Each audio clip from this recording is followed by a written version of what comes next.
All right, man, you ready? I'm ready, man. Let's do this. All right, we got a 1,000-meter row. Ready? 1,000 meters. Let's go. Fuck!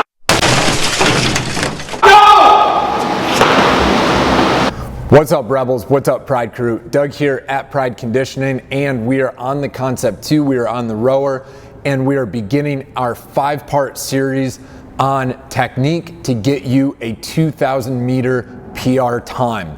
So, at the end of this 5-week series, I'm going to give you guys a link to a 6-week program that will help you get a faster 2,000-meter time. Now, you'll be able to use this program for a 1,000-meter row or a 5,000-meter row. You can just vary the program a little bit.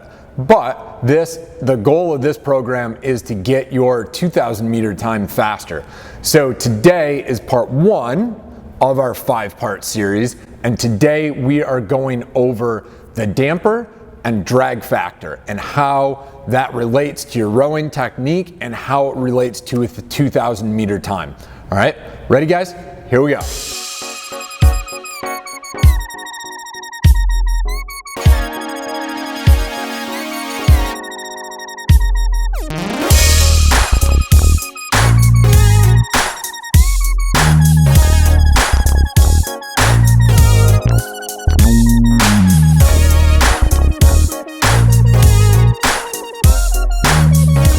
All right, everybody. So today we are talking about drag factor and the damper setting. First and foremost, stop rowing on 10. Knock that shit off. So what is the drag factor and what does the damper have to do with the drag factor?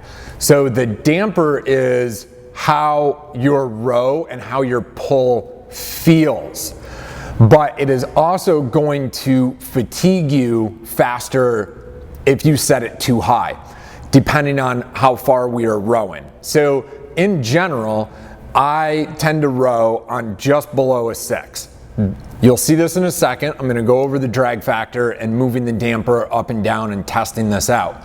But on just below a 6, my drag factor is 130. And for a heavyweight, which I am, 130 is perfect, right? We want to be like 120, 125 to 135. All right, 140 is really pushing the high end of the drag factor for a heavyweight. If I were bigger and if I could move more weight, maybe then I would go to a 140, but I like to stick around a 130. 125 feels a little light to me. Now, what do all these numbers mean?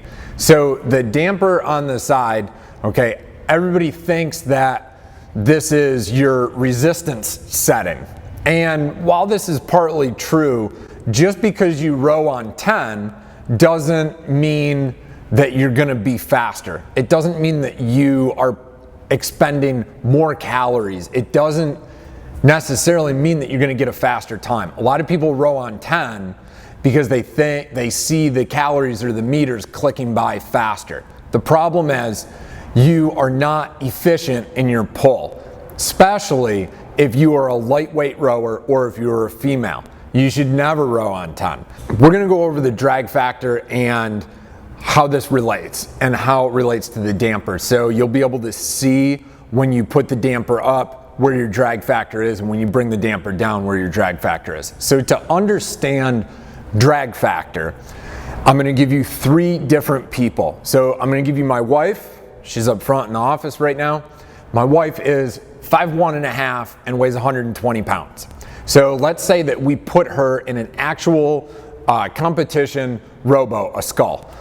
So if we put her in a single person scull and she is rowing on the water, she would be rowing on a 3. That is, water is generally considered a 3. So now let's take me, I'm 200 pounds, and let's put me in a slightly larger boat. So let's say that I'm in an aluminum canoe, right? It's 10, 12 feet long, and I weigh 200 pounds. So Lindsay's rowing scull is only gonna sink into the water, a couple inches. She's lighter, and the boat is designed to not sink as far into the water. It's designed to cut through the water. So if you put me in a canoe, it's a bigger boat, and I weigh more. The boat is literally gonna sink into the water more, thus creating more drag on the boat. So my drag factor is going to be higher. Her drag factor, is around 115, 120. My drag factor is going to be around 125, 130. Now let's take Hafthor Bjornsson, the mountain. Let's put him in a 15-foot oak rowboat. So he weighs almost 400 pounds, so he's twice me. So Lindsay's boat is going to only sink 1 inch into the water. My boat is going to sink 3 or 4 inches into the water. Thor's boat is going to sink 6 or 8 inches into the water. So you can see that his boat has more drag on it. So he's going to be at, 140, 150 on the drag factor. So now you understand how the drag factor actually relates to putting a boat in the water.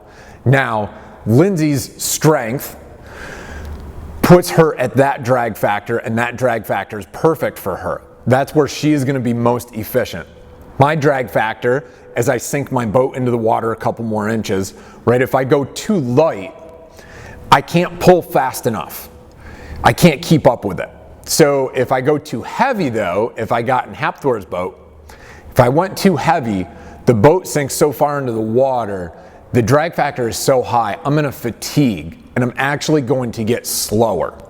So this is the same as putting the damper on 10. If you put the damper on 10, the only time and place for it is if you're doing really short intervals, like 30 seconds, 60 seconds at the most. Or if you're trying to control other aspects, strokes per minute and other things. Otherwise, there's no reason to row on 10. So now I'm going to show you guys on the monitor how to get to the drag factor, how to change the damper, and what happens when we change the damper. So let's go do that.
So now we have seen what happens when we move the damper up and down and what happens to the drag factor.